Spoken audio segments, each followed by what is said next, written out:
It said everything happens for a reason, but maybe everything happens for a Reese's. Take noise-canceling headphones. Do they block hearing to heighten taste? That sound seems to show everything happens for a Reese's. This podcast is brought to you by Colgate Total. We take oral health as seriously as you take sports. That's why Colgate Total Active Prevention uses advanced technology to help prevent oral health problems like cavities and gingivitis before they start. It's clinically proven to provide 24-hour antibacterial protection with twice daily brushing after 4 weeks of use. So get a winning routine and prevent oral health problems before they start. Shop Colgate Total Active Prevention at a retailer near you. The Emmy Award-winning HBO original series Hard Knocks Training Camp brings viewers into the preseason with unparalleled access to the reigning Super Bowl champion Seattle Seahawks. Go behind the scenes with Sam Darnold, Jackson Smith and Jigba, and the legendary Dark Side defense as they prepare to make another run at the NFL title. See how the best in the world take the hype and pressure head-on. Your football fix starts here with the personalities and challenges that define a championship team. Bonds will be built. Bloopers will be captured. Hard Knocks Training Camp with the Seattle Seahawks premieres Tuesday, August 4th at 9 p.m. on HBO Max. I actually ran down a kickoff in knee braces in college. This is the first time I had ever seen you fat, too, in a football uniform. I didn't think I was fat yet, but thanks. What? Moving you made on. the tackle. They showed it in slow motion. On his stomach, just do-douche, do-douche, do-douche. You're making this up. It was against Miami of Ohio. I know exactly what I'm talking about. I was I sitting in the know- living room watching it. They didn't have HD television back then. Back then? Jason, don't act like you're ancient. Welcome back to New Heights, baby, a Jukes original show presented by Wave Sports and Entertainment. We are your hosts. I'm Travis Kelce. This is my big brother, Jason Kelce, both from Cleveland Heights, Ohio, University of Cincinnati Bearcat alumni, repping the C. And, New Heights comes out every Wednesday. You can check us out on YouTube, anywhere you get your podcasts. Please listen and subscribe anywhere you get your podcasts, and watch and subscribe on our YouTube channel, as well as follow us on all social media channels at New Heights. We had a fun week one, baby. Let's got 2 wins on the board. Jason, why don't you talk about what we got coming up? Yeah, well, we're going to talk about both of our games, obviously, from week one. We'll highlight the best performers from around the league. Plus, we'll be talking about Super Bowl hangovers, primetime games, and whatever other antics we decide to talk about. And we got another set of 12 hard-hitting questions to recap week one and some of our insight on what's going on around the league. But first, we want to quickly thank everyone that tuned in and listened to the first episode. Thank you guys, man. And if you're back, welcome back. Yeah, did you get any good reactions from people listening to the show? Yeah, or I mean, friends. I didn't see any like random person, like somebody I didn't know, talk about it, but I knew that I have a lot of friends on the team that listened to it and absolutely loved it. More so, just enjoyed listening to you talk about how you cut off some balls, and just the fact that you're getting into the farming world. There's a lot of ties because there's guys that a coaching staff that was in Philadelphia coached you, so they feel like they know you personally, and to hear you talk about all that stuff, they absolutely loved it. So, but nothing but positive feedback over here. What about you? Well, I got most of my feedback that I saw on Instagram from one of my former teammates and guys that I look up to a lot. Chris Long gave me a call, was giving me a little bit of pointers, and enjoyed the 6-eye, 5-eye talk. God, I love it. Yeah, and then Malcolm Jenkins, boy George Kittle hit me up. Wanted to reiterate that he loves run blocking, so he's not going to be shitty at run blocking. So he's going to continue to dominate in that realm. Hopefully, my brother can get healthy, man, get back out on the field. But I did get one person who said a negative thing. Bo Allen said it was amateurish, in his words. He hated it. So hopefully, you want to know what else is amateur? Nebraska football. We went to Wisconsin. It's the same. White, red in the middle of the world. They both are Big Ten buns. Oh, my God. That's great. What's the difference again? All right. They are red. They're And both in the in middle the of Big Ten. They're both no real athletes on the field. Where do we start? The first 12. You want to jump it off? That's right. We're going to start off with your game first. All right. Chiefs-Cardinals. Big game versus the highly touted Cardinals defense. What did you guys do differently in training camp? I think it was more than just training camp, man. I'm going to tell you guys about the Golden 15. And this isn't new. This is every team has a certain set of plays that they go into a game with, a scripted set of plays that either complement the plays you've ran in the past or complement the plays you're going to run in the future.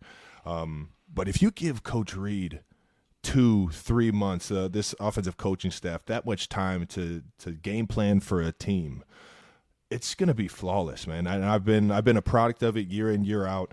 And I think I'm going to miss the feeling of the first game, the night before the first game, getting those first 15 plays. And those first 15 plays are based off of the tendencies that these defensive coaches that we're playing have on first down, second down, third down throughout the first quarter and throughout the first drive. And it's just, man, it's like having the answers to the test. It's like seeing a movie you're really excited about, seeing the previews for it, and when you see the movie, it's like you saw all the good parts in the previews. You just know exactly what's coming. You know what plays are going to be big hitters, which ones are going to be successful. And I'm just licking my chops the night before the game, visualizing all these plays, because you just know you're going to get these certain coverages, and you've ran them so much in preseason and training camp against different looks, so you just feel confident in how you're going to attack them depending on what they do present. And sure enough, we started off fast, man. The first, I think, 3 drives we scored on, and it was just it was an uphill battle for the Cardinals ever since. Yeah, man. So for those of you who don't know what the first 15 is, first 15 is the first 15 plays that the coach is looking to get to, the offensive play caller, in regular football scenarios. So usually first, second down plays. You have a couple third down plays sprinkled in there. But I can relate a little bit from my time with Andy and with Doug, who also did a first 15, where that first week, it's littered with plays that you haven't repped yet, in a game situation. You've been working on them all off season. These are plays that you're looking forward to finally being able to see what it looks like out there on game day. So that's awesome. How'd the first 15 go? Yeah, they were flawless. I'm not going to lie. Coach Reed, lightweight, he tricked me on one, man. I thought it was going to be a big hitter for me as like the third or fourth play of the game, and I'm thinking he's going to dial this thing up. It's a double move for me. He brought in the same personnel. He brought in the same formation with the same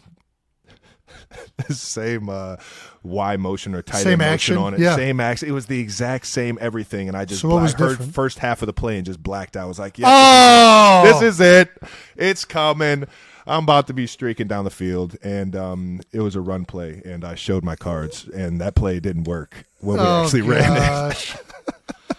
I felt like so. The other thing you got to be wary of, the first 15 a lot of times are designed to go off of each other. So what Andy was doing was actually setting Travis up, but because he wanted the candy, I was excited before he was in the store. I've been visualizing it all day, all night. Yeah. The night before, man, I just knew I was going to hit a big one for us, man. Got to lock in. Got to listen to the whole play. Got to listen to the words that speak to you, brother. All right. All right. You've been with Pat maybe the longest. What do you guys work on to keep evolving your relationship? As any, offense goes, you just get the reps, man. I mean, I think we're very fortunate. We got a great offensive coaching staff that tie in all the plays together, like we were just kind of talking about. And from there, it's just getting reps, talking about how he likes to see things develop, how he likes me to run these certain routes versus certain coverages, and hearing how he talks to other guys about that. You know what I mean? That same scenario. It's just, you just are, as long as you have the mentality every day coming in, trying to figure something else out, trying to take the game to the next level. And then on top of that, just getting with the guys outside of the facility, I think is huge. Getting to know guys, understanding, genuinely, we want this to be a family. We want to have your back throughout it all. I mean, that's everything. That's a good point. So you're a firm believer that, like, relationship-wise, like how well you know somebody even outside of football can affect how you guys play on the field? 100%, because I have so much more fun when I genuinely am friends with the guy next to me, and I play that much harder for him when I know him that much more. what do you do off the field to evolve the relationship? I mean, besides play golf. I was about to say golf. There's any activity. Pickleball's a big one out here in Kansas City. Whether it's just going to the casino or hanging out at somebody's house, it doesn't matter where you're going. There's anywhere you can have that conversation or just hang out with a guy. I guess a lot of the conversations come at lunchtime in the cafeteria. You know what I mean? Or the bus rides to and from a game, or the plane rides and stuff like that. It's this nonstop comedy for the most part in the locker room. Cafeteria might be the most underrated place in the building. I mean, that's where I have the best discussions. Next to the sauna, maybe. But, off the field, I think do you guys drink at all? Do you guys partake in the beers partying? The beers are flowing. When I was a rookie, Brent Selleck and Todd Herman's had a bar called 879. And it was that was because Brent Selleck was number 87, Todd Herman's number 79. Talk about some creative guys. 879. So, anyways, shout out to Sells, baby. Yeah. baby. So my rookie year, we were not very good. This was Andy's second to last year in Philadelphia, until that bar opened up, and we started having what we called Thirsty Thursdays. Ooh, Thirsty Thursdays. Then all of a sudden, 4-game win streak. Now, Friday practices, not, yeah, I mean. A little bit slower. Not fast Fridays. Yeah, They're not fast Fridays anymore. Yeah, you got to lock in. But, I'll never forget Thirsty Thursdays, Vince Young. He's in this bar in a full legendary teammate, I've heard. He's in this bar, full 3-piece suit. I think I'm in sandals and sweatpants. And he said, "Hey, Rook, come over here." And we go over to the bar, and Vince says, "All right, I'm going to show you how we drink in the NFL." And I'm like, "Okay, Vince, all right." I don't even know what to expect. And Vince proceeds to order 2 shots of Patron and 2 kettles on ice. We take the shot of Patron, and he says, "All right, now this kettle, you're just going to sip it. There's no sugar in it. You won't have a hangover. You'll be good for practice tomorrow." All right? We'll do a couple more of these, and it'd be early night. Bro, I'm within 5 minutes, he had downed all of the kettle and was ready to do another one. Let's go, baby. Hey, listen, and Vince, I still love you. I will go out there and play football with you any day of the week. One of my favorite teammates. I'm not drinking Kettle One. I'm sorry, man. I'm out. Listen, I don't. I'm sure as hell not sipping that. I'm not trying to be like brand specific, I guess, but the real thing is really getting to know people, getting to open yourself up outside of the game of football, and who you are as a person lends itself to people connecting on a deeper level, and I firmly believe it makes a difference. So, I'm glad you and Pat get drunk on TV and play golf together. Might be why you guys are so good on the football field. All right, here we go. Number 3, Mahomes said in the offseason the receiver with the big game might change week to week. Do you guys know going into each game who it's going to be, or is it sometimes figured out when you see what the defense is giving you for the day? Yeah, I mean, it's all based off of what that defense's flavor is going to be for the day. Sure. And just what we have in the game plan. We have so many personnels that tie in with all these formations, and every single play has, at least a pass play has a certain set of like progression, right? So like depending on what the defensive coordinator calls, whether it's cover 4, cover 3, cover 1, whatever he calls, the quarterback knows he has a certain progression that he goes through, and certain guys are supposed to get the ball. So it's really, I don't want to say it's a crapshoot, but it is all up in the air because we have a bunch of wide receivers that can make plays, and Pat trusts everybody right now for sure. I mean, especially after a game like that where nobody was really screwing things up. Everybody was just flying around making plays.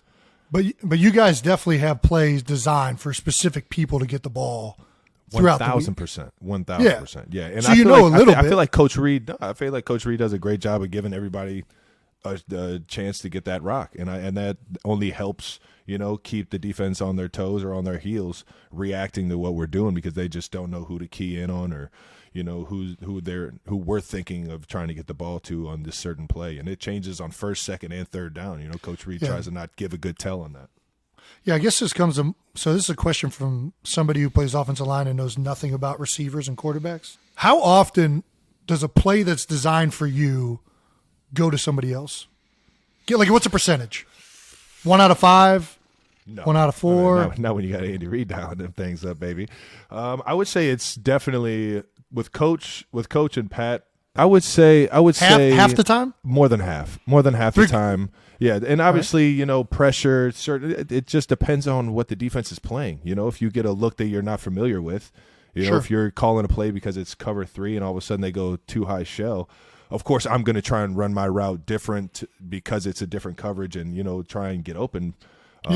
So I'm always available, but at the same time, it's like the play is designed if it's a different coverage to go to a different guy. So it's like, yeah, right. You know what I mean? So it's all based on, when Coach dials it up, do we have the look that we're looking for? All right, well, last question for you guys from week 1. You guys had your safety, Justin Reed, fill in to kick Jay PATs. Reed. Other than tight end.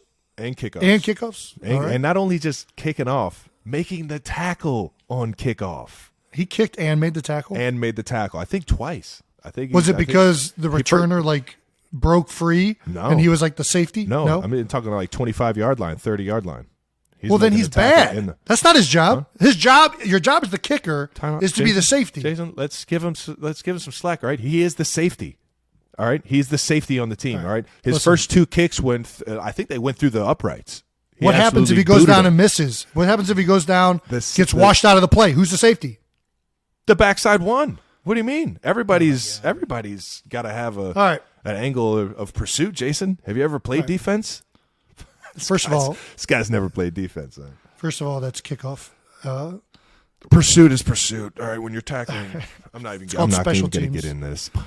Does the defensive coach? Have you ever played special teams? Yes, you have. I actually ran down a kickoff in knee braces in college. It's my favorite. It was one of my favorite things. And as the contain guy, they had me as number 2, and number 1 would loop inside of me. 70 pounds. This is the first time I had ever seen you fat too in a football uniform, it was beautiful. It was glorious. You look great. I didn't think I was fat yet, but thanks. What? All right. Moving you made on. the tackle. They showed it in slow motion. You in knee braces. Your gut. It looked like you had a Bosu ball just sitting on your waist. You're making this up. I swear to God. You know how Miami of Ohio. It was against Miami of Ohio. I know exactly what I'm talking about. I was sitting in the living room watching it. Yeah, but they didn't have HD television back then, so that's how I know you're lying. Back then? Jason, don't act like you're ancient, motherfucker. You're 2007, maybe? He's slow motion, him breaking down in his stomach, just do-douche, just going from side to side, bouncing around. And he just make the tackle like a All-American linebacker, man. He got me hype. That was back when there was still a wedge unit on kickoff return. I was a part of that. You believe that used to be a thing? I was a part of it. I wish it would never happen. Bro, I think the best thing we could ever do is go back in the archives and just compile clips of the absolute maniacs. Bro, oh my God. You had to have some screws loose in order to be a good wedge blocker on KOR. Gosh. And I mean, the reason I want to watch the clips is it was just mayhem. I mean, there was a clip in college.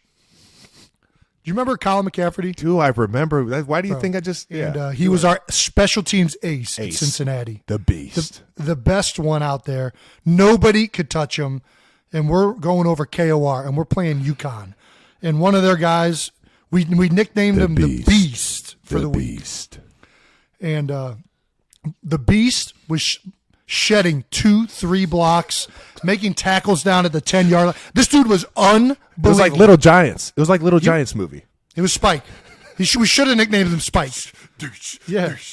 So our special teams coach gets up there. Coach Elson goes, you know what? This week we're putting our beast up against their beast. For those of you who don't know, after the game's over, you have a special teams meeting where the entire team is in there. All right? So this week, after the game, we're all like, we're about to watch what happened on this play as a team. We're going to see the Beast We're about versus to watch the Beast. King Kong and Godzilla go at it in this And meeting. right away, the ball gets kicked off. You see Colin. Colin runs similar to like Forrest Gump, just like no like swaying at all. Locked in. And the Beast they make eye contact and literally 30 Like yards. magnets. Yeah. They're like, we don't care who has the ball, where it's going. We both know what's happening. It did not disappoint. Flying everywhere. Guys knocked off their feet, both of them. Colin gets up and starts walking, and his knees start shaking, and then he just slowly crumbles to the ground. Well, the funniest part about the clip is that nobody noticed Mark Waugh on the wedge. Marcus Waugh was lying face down.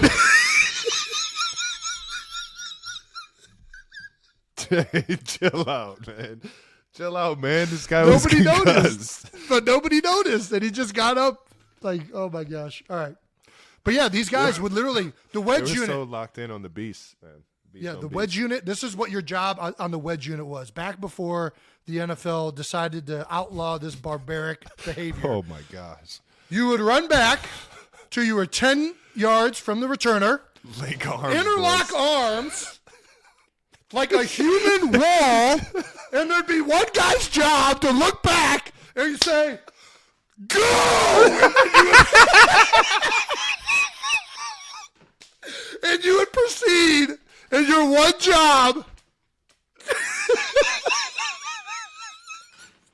Who came up with this shit, man? It worked like a charm. That's why they did it. Yeah, until you ran into a beast. Once you found 3 guys for the wedge, the other team had to find the guy to go blow up the wedge. Yeah, the wedge buster. The Jason wedge Peters. buster, man.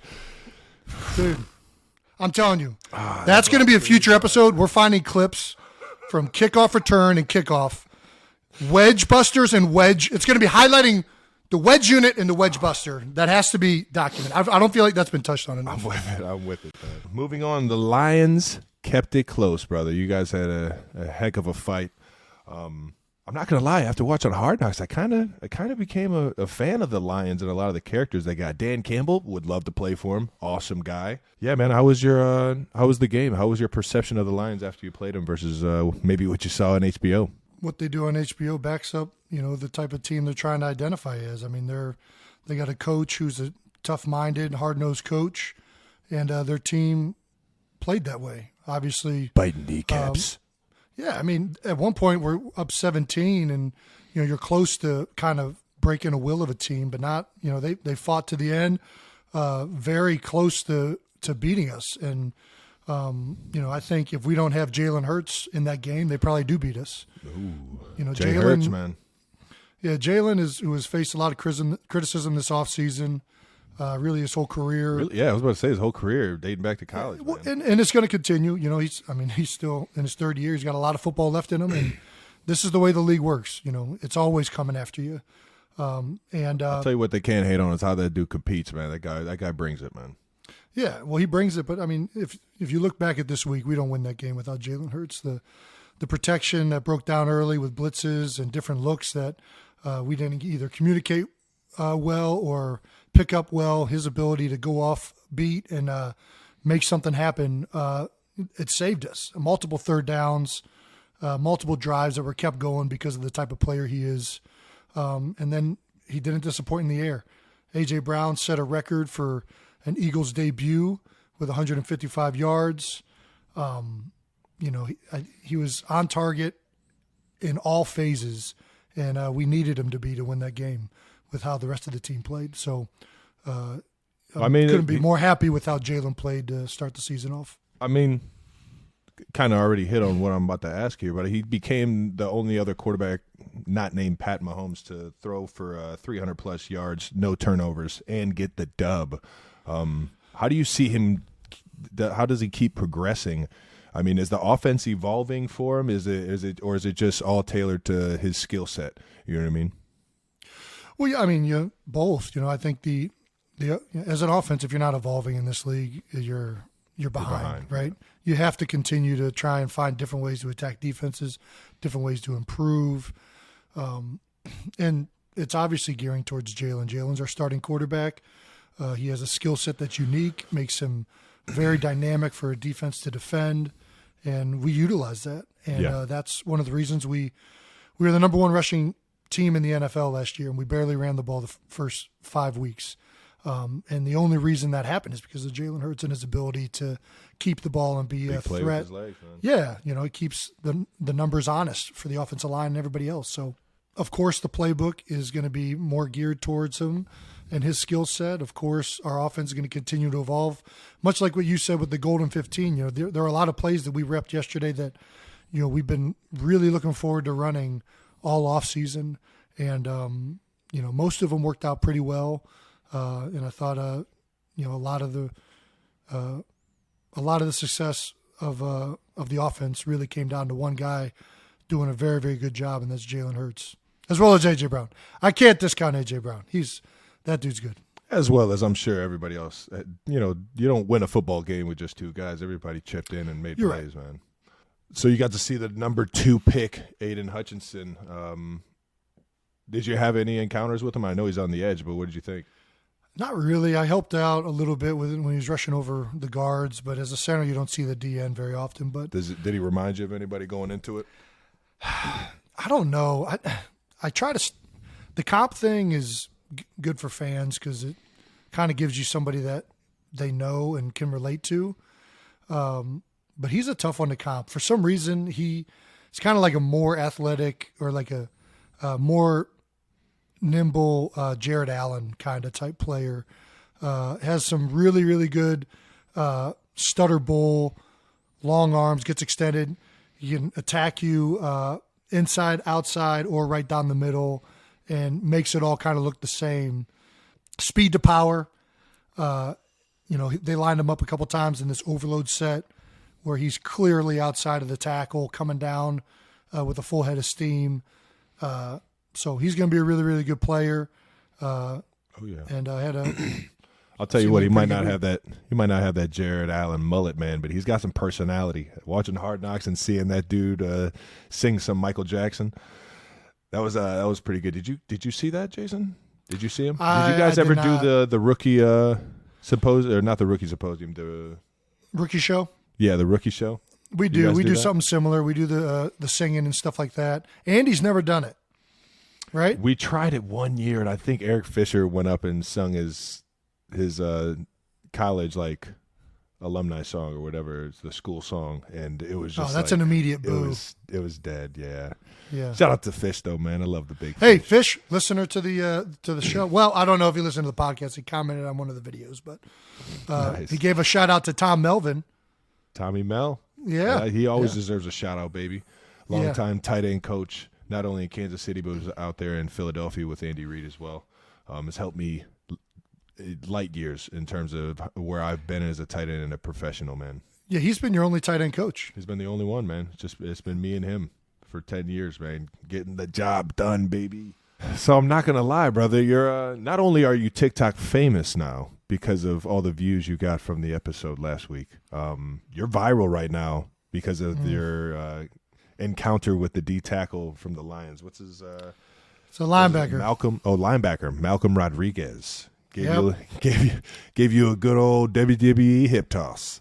It was good. It was I thought I had him. I was driving him in the end zone, and right at the last second, gave me a nice judo hip toss. Did not see it coming. So productive play, man, or it was impressive nonetheless. It was a quick twist of the hips. He's a good player. He made a better move on me on a draw play earlier in the game where he made a tackle on Jalen Hurts. That kid's got a really bright future. He's been a star of the Hard Knocks show. Seems like he's got a great mentality. And it's not the first time I've been viral for getting my ass kicked. So, and I'm sure it won't be the last. I got hip tossed by Von Miller like my second year in the league, and he actually hip tossed me from one knee. Yeah. I felt like a rag doll. I thought the play was almost over, so I kind of I don't want to say I let up on it, but I definitely wasn't trying to, put any more attention towards Von, and Von had just a completely different idea of what was going on. Knew he wasn't going to make the play and just absolutely hip tossed me and threw me into next week. Yeah, I mean, I feel like going viral for getting your ass kicked is like a rite of passage in the NFL. There's no everybody's going to get when got it's against at some a good point. player, man. Oh, for sure. You know, it's Von Miller. I remember he went viral. Lane Johnson did this like spin move against him, which was unbelievable a few years back. Yeah, it's like a rite of passage, and hopefully you got more viral videos that end up being good than bad. We talked about A.J. Brown's debut, man. That was it was fun to see him just get out there and make plays for you guys, man. That dude's an absolute baller. You could put him anywhere on the field, and he just makes plays, man. Yeah, I mean, he's a mismatch no matter how you kind of swing it. You've had some unbelievable receivers come through, not only come through, but on the team right now. But where does he rank if you could put him I know it's hard to rank your teammates and everything like that. I play with a lot of really, really good receivers, and each one kind of has their own skill set. Deshaun Jackson, by far the best deep ball receiver I might have ever seen. I mean, the guy was so good at tracking the ball down the field and making big plays. Jeremy Maclin was like silky smooth in his routes and the way he moved. Silky. Silky. I mean, Alshon Jeffrey. I can't list everybody. Like, I think AJ is a very unique player. He's so big and so physical as a receiver. You just don't see guys that are that size and that it's hard strength. for corners to press him, to stay with him when he's running, when the ball's in the air, to be able to be physical with him, to try and get it. It's just, he's got the advantage in so many different areas. And that's where he kind of, like, I know it's not a good comp athleticism-wise, but like Alshon Jeffrey in his prime was a big physical receiver. Man, listen, you guys don't win a Super Bowl without Alshon Jeffrey, baby. And Alshon used to say, one of my favorite things Alshon said was, even when I'm covered, I'm not. Like, basically just throw the ball up. I'm gonna come down with it, right? And that's the type of confidence you want to have in a guy. And AJ's got that type of vibe. If you're gonna line up, play man on man, and as a quarterback, to have that comfort blanket to go to, know that you got a guy that's going to win a lot of those 50-50 matchups. That's huge. Yeah, it's huge. Absolutely huge. The other thing I want to talk about from the game is, I just wasn't good enough. I think we got a lot to improve on. Week one is always, you're waiting to see what everything looks like, and everybody's kind of trying out. Right. Yeah, but everything's new. We did not do a good enough job communicating. There were too many mistakes offensively, and that's largely my job. My job is to, be a communicator, make sure everybody's on the same page. And you guys were weak on the comms? Yeah. I mean, Detroit made it difficult. It was loud. Kudos to them for putting together a tough environment in Ford Field. But, we got to be better, and that's something that we'll be focusing on for next week against Minnesota. So talk about the comms. So not everybody understands what type of communication could be lacking and stuff like that. Where could you have done better? The center's communication, the quarterback's communication kind of sets what everything's happening for the play, right? Yeah, it kind of trickles from there to everybody else. Yeah. Who's the mic? Who's the identified point for the play? Whether the offensive line is going to be sliding it, whether they're going to be in a man protection, who we're going to. Yeah. And, I think that communication needs to be a lot clearer, and that's on me. Yeah. So it typically goes quarterback, and at least in quarterback sets the mic, center tells everybody where he's going, and then the guards know where they're going, the tackles know where they're going. Everybody then knows based off of where the center's going, who they're working to. And it can get thrown off by new looks. It can get thrown off by just stuff that you haven't seen previously, or it can get thrown off by new blitzes, things like that. I don't think that we got anything that was crazy different, but I think we just in the environment we didn't handle it well. We didn't do signals for the backs, so they knew what was going on. It was too loud for them to hear. Guys next to us, I need to be louder to make sure that they're getting the call. All things that, for an older player, this is what I bring value, right? I've been in these situations, so I got to be much better in helping and putting us in the right situation. But it also just comes down, I can't reiterate, how much Jalen Hurts really made that day go, man. Because despite all that, he was able to make multiple plays that would have been broken into positive plays for our offense. It's crazy, man. Both teams this year that were in the Super Bowl lost week 1. So it brings the question: is the Super Bowl hangover real? Did you guys lose your first game after the Super Bowl? I know we won our game. We actually smoked the Texans. I don't remember. Here, I'll look it up real quick. I don't remember. I mean, Jason, it was the only game you guys had like a baby parade in the beginning of this. Like, what do you mean? You don't remember what game it was? We won. I don't think the Super Bowl hangover is real. I think that if you have good leadership, all of that is taken care of in the offseason. Yeah. Once training camp hits, if you got the right leaders and the right coaching staff and everybody's working their tail off the same, there's nothing wrong. I mean, I just don't see. I agree. I think it's a bit of a fallacy. I think really the reason why it's a thing is when you win the Super Bowl, everyone's watching your tape. Everyone's trying to figure out how to either take what you're doing that's working and make it successful within their offense, or they're trying to find out defensively, how do we stop these plays? Because they know everybody's going to be trying to copy somewhat of what you're doing that's working, right? Yeah. So when you're a successful team, everybody's studying your tape. Everybody's out there looking and coming for you. I love that feeling. I love that. It just makes my chest a little bigger, shoulders a little stronger. Like, come and get it, baby. And I had my best year after I won the Super Bowl because I've had that mentality of come and get it, baby. Good luck. Yeah, I know we're gonna get your best shot. You're gonna get mine. You guys had a lot of success. You guys are still having success. So, I think. And then also the other thing about the Super Bowl hangover is that no two teams are the same. So I think people think of like a defending Super Bowl champion like a defending heavyweight champion, right? And it's not the same. No two teams from any season are the same. Most teams, I think, what's the average? About 30 to 40% of your roster is different year over year. Yeah, the turnover in the NFL is sick. I think there's, what is it, 1,300 or something in terms of the entire league. There's 400 new faces every year. And whenever you win a Super Bowl, that means 400 guys lose their job every year. It's crazy. And whenever you win a Super Bowl, you're losing coaches on your staff that are getting promoted to other organizations because they're trying to get that feeling. You're losing players that were key backups, special teams players, guys that were instrumental in your success. All of those guys are getting – when you win, everybody is getting paid. Everyone is getting the benefit of success. So, the team's not the same. Even if you're returning the same starting quarterback, the same starting 11, same starting on both sides, no two teams are the same.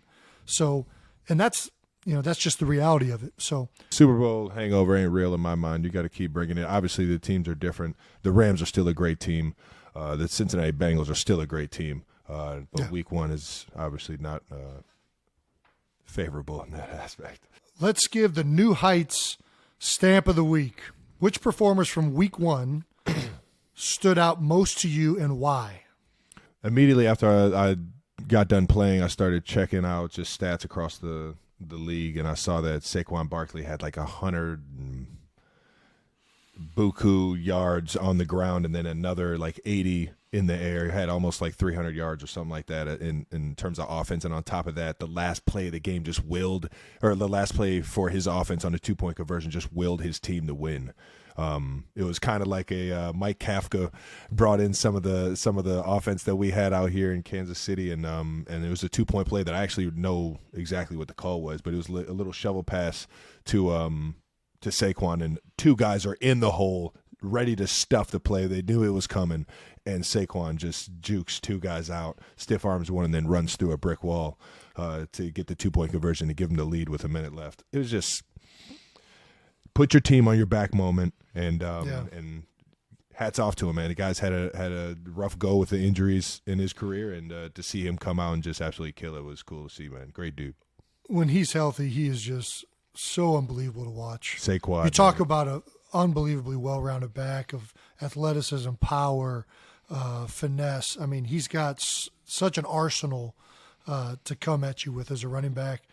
So he's a special player. So Saquon, hopefully, yeah, man. Hopefully he can stay healthy this year. Yeah, NFC East did pretty well this week outside of the Cowboys. Everyone won, so we got some competition. Right on the NFC East. Ain't got nothing on the AFC West, though. We'll keep it moving. Who is your player of the week, brother?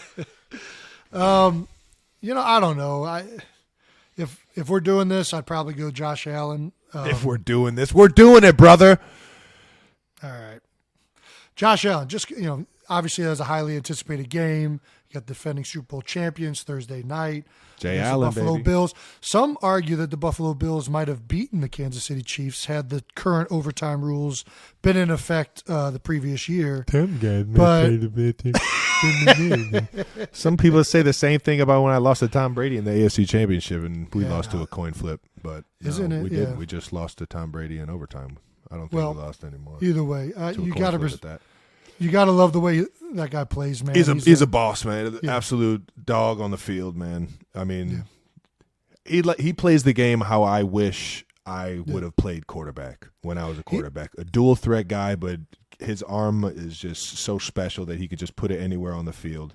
He can throw on the run. He can throw anywhere on the field on the run. He's just smart dude on top of that, and just a fearless competitor, man. He's fun to watch and fun to play against, man. It's kind of like if Eric Lindros was a quarterback, he'd be like Josh Allen, I feel like. Okay. All right. I think, you know what I mean? No, I know exactly what you mean. Hopefully Josh doesn't have as many concussions. Shout out to Eric Lindros, 88, baby. Good point. My favorite hockey player growing up. That's why I Jason referenced said it. That's exactly why. Shout out to I the knew you'd Broad like Street that. Bullies back in the 90s, baby. I think he was post Broad Street Bullies. No, but anybody that plays for the Flyers. Is Flyers, Broad Street they're Bullies. automatic. That's fair. Okay. Broad Street, yeah. I'm not talking about the original. That's like black and white television. All right. Before we go, let's look ahead quickly to week 2. Yeah, let's look ahead. Trav, you play on Thursday night this week, which Thursday means night football, this, baby. Prime time, the which only show on television. which means this podcast will be airing the day before the game. What can you tell our listeners or explain to them what it's like to play on Thursday night in the NFL? I love it, man. I absolutely love it. Some guys talk about how it's a short week and it hurts, it's rough on their body. Yeah, it's everybody has to deal with it. You know what I mean? The guys across from you are dealing with the same things you're dealing with. So I still think it's a fair match. And granted, I'm gonna get ready to play no matter what day of the week it is. I think that the Thursday night games are special. I do enjoy playing in them, and I also enjoy the kind of the relaxation of the weekend that's after it. If you get the win, but it's a quick turnaround, man. You hardly are out there in practice. For the most part, it's walkthrough because of how sore the body is from the game that you just got done playing in on Sunday. And it challenges you mentally to understand the playbook in a shorter amount of time. That's probably the biggest thing for me is understanding understanding the intentions of the play caller. This year we get to have it in the second week, which is a whole lot easier than it being week 14, 12 through 14 or something like that, where later in the year you're trying to put together a game plan. You know, we had the whole entire off season to really look at our first couple of games, knowing that Thursday night game was going to be a short one. I think we did get a head start on it a little bit, but at the same time, it's a divisional rival for us. You know, we're playing the Chargers, a team that we're familiar with. They got a few new pieces, and it definitely ups the ante in terms of, you know, the challenge at hand. Because of their defensive front now to kind of match their secondary, which has always been pretty solid. And yeah, I get to go up against one of the best safeties in the league, man. In my eyes, the best safety in the league, in Derwin James. And I always love that challenge, man. He's gotten me a few times, and I'm licking my chops to get out there and getting after it, man. I feel the same way as you do about Thursday games. I love them. I think it's like a mini bye, right? That's what everybody calls it, the mini bye. You get a nice long break after the game for the next week. And the quick turnaround is all walkthrough. So in some ways that week you're probably doing less damage to your body throughout the week than you are for most weeks. So Yeah. I think that the Thursday night football being bad for players is nonsense, personally. Do you think there's any difference in primetime games? 1,000%. I get so fired up when those lights are on, man. I absolutely get fired up. It's just a whole different feeling, especially Arrowhead with the lights on, the oh my gosh, just the green, the grass just looking so plush early on in the year. It's the first game of the season. Arrowhead's going to be rocking. This is going to be an absolute electric atmosphere, man. And I can't wait to get out there, man. Yeah, I think I'll take primetime games over a noon game any day of the week. Yeah, I like 1 o'clock games. Get in, get your work done, and I'm out of here. Little afternoon delight. Yeah, I don't need prime time. What are you talking about? Sitting around 8 o'clock, I don't get done playing football until 11:30. Listen, I get it. It's great for fans. It's awesome for TV.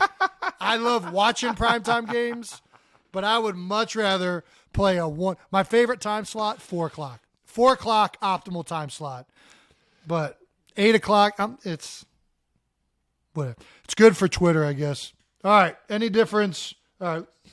Would you make any changes to the NFL's primetime schedule? No. I have nothing. I have nothing for you. What about you? I don't know if I'd make any change to the NFL's primetime schedule. I just think the NFL should capitalize on more holiday games and advertise it. Because I think Thanksgiving is highly successful for the NFL. There should be a yearly Halloween game, right? As long as it's within that Thursday to Sunday. Yeah. It should be advertised Monday, really. as I don't know. What's something scary? The Ghoul Bowl. We got to get the Ghoul Bowl going. The Ghost Bowl? Tomatoes. The werewolves? I'm going to let you just sink right now. You're just in quicksand right now. Christmas. You know how awesome. St. Nick Bowl? Yeah.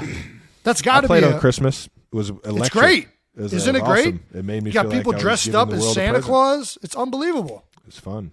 We got to capitalize on this. It's got to be I actually have a Christmas Eve game this year. That'll be fun. I'm just saying, it's got to be marketed more. Right now, it just happens organically. The NFL should market it up more and play into it more. That's my shtick on primetime events. Jason's a big holiday guy. Who's not? What, you don't like holidays? I'm not getting into this, man. What? No. Exactly. Who doesn't love holidays? I'm with you. What's your favorite holiday? I mean, it's got to be Christmas. What do we? Christmas is July 4th. July 4th is a fun. I was about to say, Christmas is the prototypical answer. Everyone loves Christmas. Because I love it's family Christmas. time. Who doesn't love Christmas? No, it's because it's presents. Let's not cut the bullshit. It's all about presents. I don't know if I got any presents. About family? It's about presents. What are you talking about? What presents you give me for Christmas last year? I haven't given you a present in years. You're a millionaire. What the fuck am I buying you presents for? I ain't buying you presents. Christmas is about the presents, baby. I'll send you a freaking text. That's what you get for Christmas. A heartfelt message from your brother. I did get you something recently. What did I get you? I got you that Wayne Gretzky. I got you that Wayne Gretzky 99 jersey. It needs to go right here. It needs to go right here. Yeah, put it up in the show. It does. My favorite holiday? Tough. Got to go 4th of July. Got to go 4th of July.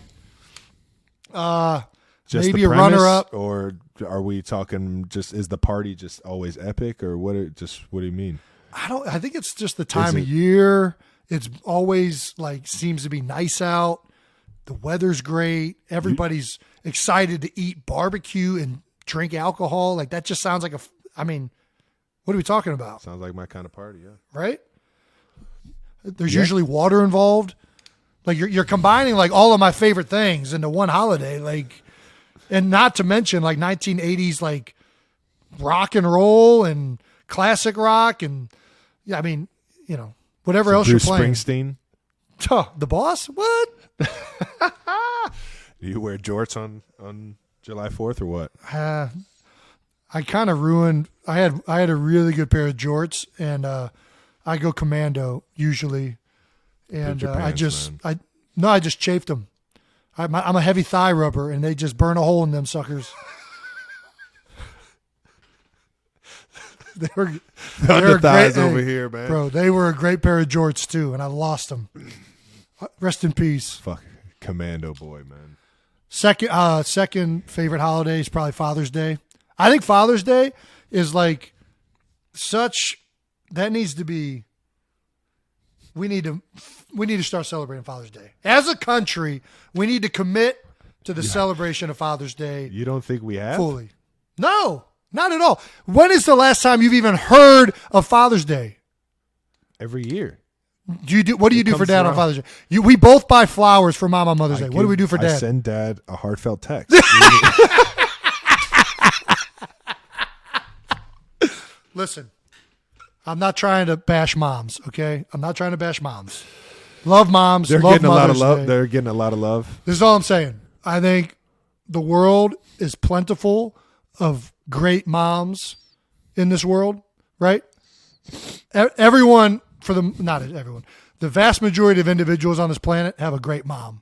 Therefore, because of the shortage of great dads in this world, and I'm being serious with this, for those of you that had a great dad, consider yourself lucky, man. I'm a lucky man. And the next time it's Father's Day, celebrate the fuck out of that old man. All right? You were lucky to have a great one like Travis and I were, and like I'm going to be to my children, hopefully. That's a holiday that we need to get more behind in this country, and that's a holiday we need to get more behind. Not to get preachy. I'm getting preachy. I do this too much. All right, I'll stop. Everyone, let's celebrate Jason once a year. No, I didn't say. Come on. I'm not even like a real dad yet. My kids don't even do anything. They just if your kids can't poop and pee on their own yet, you're an infant. That's not. You're not dealing with real shit. You're dealing with baby shit. I like how you tied that. That's good, right? Well, that about wraps up the second episode of New Heights. New episodes every Wednesday during the season will be happening of New Heights. Be sure to watch and subscribe on YouTube to the New Heights channel. Listen and subscribe wherever you get your podcasts. Remember, New Heights is a Jukes original presented by Wave Sports and Entertainment. Thanks to our producers, and follow the show on all social media at New Heights Show. Catch y'all next Wednesday. Adios. Thank you for listening to New Heights. Make sure to rate and subscribe. Also, if you want to watch the show, go and check out New Heights on YouTube.